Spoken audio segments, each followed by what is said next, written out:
Nah, ada sebuah kebijakan nasional baru di Indonesia yang skalanya luar biasa besar.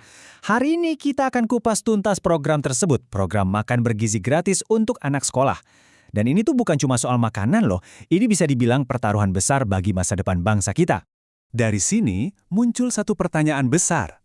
Emangnya bisa ya sepiring makanan di sekolah itu jadi fondasi untuk membangun bangsa yang lebih kuat? Yuk, kita coba bedah bareng-bareng apakah program ini cuma sekedar janji manis di atas kertas atau benar-benar sebuah investasi strategis untuk Indonesia?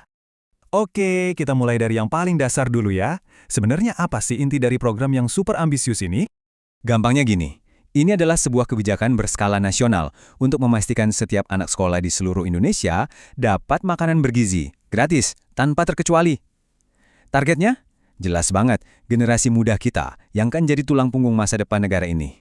Nah, ini nih bagian yang paling menarik. Ternyata program ini punya dua tujuan sekaligus. Ini bukan cuma soal kebaikan sosial, tapi juga dirancang sebagai strategi ekonomi yang diperhitungkan. Coba kita lihat kedua sisinya. Coba deh kita lihat. Di satu sisi, ada hati sosialnya. Maksudnya program ini dirancang buat melawan ketidaksetaraan, melawan stunting.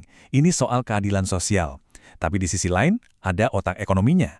Ini adalah investasi. Investasi jangka panjang buat sumber daya manusia. Kenapa? Ya karena anak-anak yang sehat dan pintar hari ini adalah calon-calon pekerja produktif dan inovator hebat di masa depan.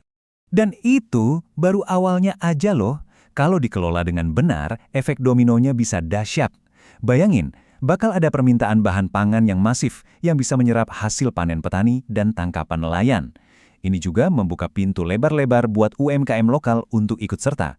Ujung-ujungnya, roda ekonomi di tingkat paling bawah, di komunitas-komunitas lokal bisa berputar lebih kencang. Nah, disinilah pembahasannya jadi makin dalam dan sangat Indonesia. Karena ternyata sukses atau gagalnya program ini nggak bisa diukur cuma dari angka-angka ekonomi biasa. Ada semacam ujian filosofis yang harus dilewati. Namanya sistem ekonomi Pancasila. Sistem ini pertanyaannya bukan seberapa besar keuntungannya, tapi seberapa adil pembagiannya. Fokusnya itu keadilan, kerjasama, dan kemakmuran buat semua.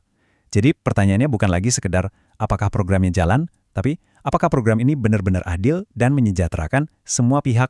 Dan ruh dari sistem ini, perekat sosialnya, adalah konsep yang kita semua kenal, gotong royong. Ini bukan sekedar kerja bakti ya, tapi semangat di mana yang kuat membantu yang lemah. Bukan karena amal, tapi demi kesejahteraan kita bersama. Nah, inilah tolok ukur yang sesungguhnya untuk menilai keberhasilan program ini. Poin ini krusial banget. Niat baik saja ternyata nggak cukup. Kita semua tahu kenapa program ini ada, tujuannya mulia. Tapi justru bagaimana cara menjalankannya, nah itu yang bakal jadi penentu segalanya. Disitulah letak tantangan terbesarnya. Artinya apa? Ada dua skenario, dua jalan yang sangat mungkin terjadi. Skenario idealnya, skenario gotong royongnya, itu kalau yang dilibatkan adalah UMKM, koperasi, petani, dan nelayan lokal. Mereka diberdayakan jadi pemasok utama. Tapi, ada resikonya. Skenario buruknya, program ini malah didominasi sama segelintir korporasi raksasa. Kalau sudah begini, pemain lokal bisa tergilis, dan keuntungannya ya lari ke mereka-mereka saja. Lantas, gimana prakteknya?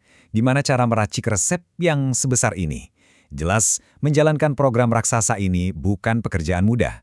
Resepnya sangat rumit, dan juru masaknya alias pihak yang terlibat itu banyak sekali. Pada dasarnya, ada 3 pemain utama yang perannya harus seimbang banget. Ada negara yang tugasnya bikin aturan, kasih dana, dan mengawasi. Lalu ada pasar, mereka yang menyediakan barang dan distribusinya.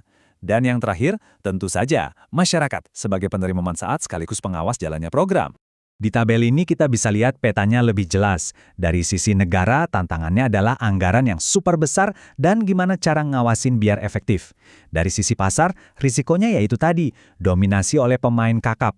Nah, untuk masyarakat, bahayanya adalah kalau programnya salah sasaran, sehingga yang paling membutuhkan malah nggak dapat. Keseimbangan antara ketiganya ini jadi kunci mutlak. Oke, tadi kita sudah bicara soal tantangan dan kerumitannya. Sekarang kita fokus ke solusinya. Jadi apa saja sih bahan-bahan yang dibutuhkan agar resep raksasa ini bisa berhasil? Dan yang terpenting, sesuai dengan semangat Pancasila.